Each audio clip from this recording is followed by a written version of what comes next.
افغان شہریوں کی شناختی دستاویزات کی ایک انتہائی جامع جانچ پڑتال کا ہے۔ جی، وفاقی حکومت نے یہ فیصلہ کیا ہے کہ ملک بھر میں افغان شہریوں کے پاس جو پاکستانی شناختی کارڈز ہیں ان کی چھان بین ہوگی۔ سرکاری ہدایات میں بہت واضح طور پر یہ کہا گیا ہے کہ شناختی دستاویزات کی حتمی تصدیق کے لیے 1974 کے اصل اور ریکارڈ شدہ ثبوت کو ایک بنیادی کسوٹی یا بیس لائن کے طور پر استعمال کیا جائے۔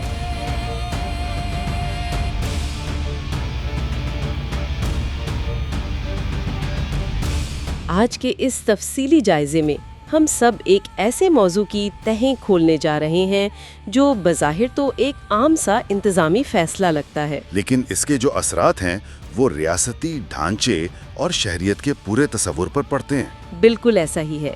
ہمارے سامنے جو سرکاری اور خبروں کے ذرائع موجود ہیں ان کے مطابق پاکستان میں وفاقی حکومت نے ایک بہت بڑا فیصلہ کیا ہے، اور وہ فیصلہ افغان شہریوں کی شناختی دستاویزات کی ایک انتہائی جامع جانچ پڑتال کا ہے۔ جی، ذرائع کا مطالعہ کرنے سے یہ بالکل واضح ہو جاتا ہے کہ یہ کوئی معمولی کاغذی کارروائی نہیں ہے۔ جب کوئی ریاست اپنے ہی جاری کردہ لاکھوں شناختی کارڈز یا ویزوں اور پاسپورٹس کو دوبارہ چیک کرنے کا فیصلہ کرتی ہے تو اس کا ایک خاص مطلب ہوتا ہے۔ جو ذرائع ہمیں بتاتے ہیں کہ ایک اعلیٰ سطحی اجلاس میں وفاقی حکومت نے یہ فیصلہ کیا ہے کہ ملک بھر میں افغان شہریوں کے پاس جو پاکستانی شناختی کارڈز ہیں ان کی چھان بین ہوگی۔ اور صرف شناختی کارڈز نہیں بلکہ انہیں جاری کیے گئے ویزا اور پاسپورٹ کے ریکارڈ کی بھی اثر نو تفتیش کی جائے گی۔ تو ذرائع کے مطابق جب کسی شناختی کارڈ کے اجرا پر شک پیدا ہوگا تو مقامی پولیس براہ راست اس دیے گئے پتے پر جا کر تصدیق کر سکے گی۔ ذرائع کو پڑھتے ہوئے طریقہ کار کے حوالے سے ایک اور بڑی دلچسپ تفصیل میرے سامنے آئی۔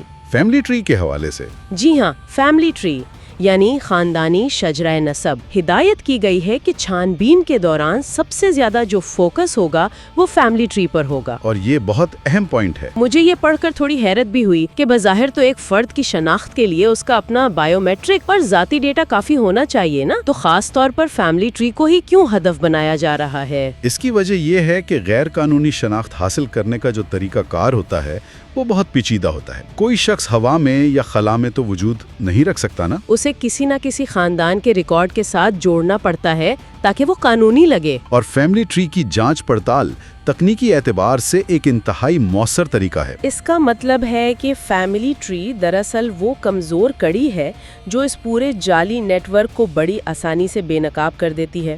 بالکل ایسا ہی ہے۔ اچھا، اس طریقہ کار میں نا ایک تاریخی ریکارڈ کی شمولیت کا بھی ذکر ہے جو یکساں اہمیت کی حامل ہے۔ 1974 کا ریکارڈ۔ جی، سرکاری ہدایات میں بہت واضح طور پر یہ کہا گیا ہے کہ شناختی دستاویزات کی حتمی تصدیق کے لیے 1974 کے اصل اور ریکارڈ شدہ ثبوت کو ایک بنیادی کسوٹی یا بیس لائن کے طور پر استعمال کیا جائے۔ اور یہ اس مہم کا ایک بہت ہی مرکزی نقطہ ہے۔ یہ واقعی صرف ایک لسٹ بنانے کا نام نہیں ہے۔ میپنگ کا تصور آج کل کی جدید ریاستی سیکیورٹی کا ایک لازمی جز بن چکا ہے۔ تو اس میپنگ کا بنیادی مقصد کیا ہوتا ہے ریاست کے لیے؟ اس کا مقصد یہ جاننا ہے کہ جو افراد قانونی طور پر ملک میں داخل ہوئے ہیں وہ اس وقت کس علاقے میں رہائش پذیر ہیں، ان کے معاشی اور سماجی روابط کیا ہیں، کیونکہ ذرائع اس بات کی طرف بھی اشارہ کرتے ہیں کہ اکثر ایسا ہوتا ہے کہ قانونی ویزے پر آنے والے افراد مدت ختم ہونے کے بعد بھی ملک میں مقیم رہتے ہیں، اوور اسٹے کرتے ہیں اور پھر آہستہ آہستہ مقامی آبادی میں گھل مل جاتے ہیں، اور پھر اسی دوران وہ غیر قانونی دستاویزات حاصل کرنے کی کوشش بھی کرتے ہیں۔ اس لیے جامع میپنگ کے ذریعے ریاست اس بات کو یقینی بنانا چاہتی ہے کہ غیر ملکی شہریوں کا ایک لائیو اور اپڈیٹڈ ڈیٹا بیس ان کے پاس موجود ہو۔ ہر شہری یا جو جائز مہاجر ہے اسے اپنی قانونی حیثیت ثابت کرنے کا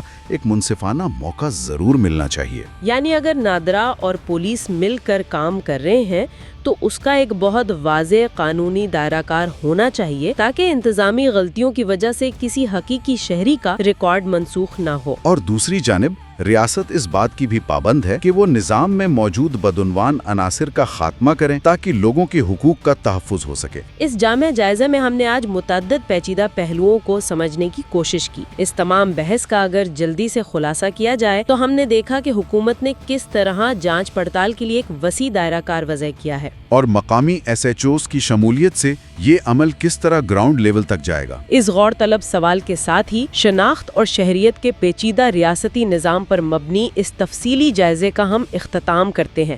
امید ہے یہ نشست آپ کے لیے معلوماتی رہی ہوگی۔ خدا حافظ۔ خدا حافظ۔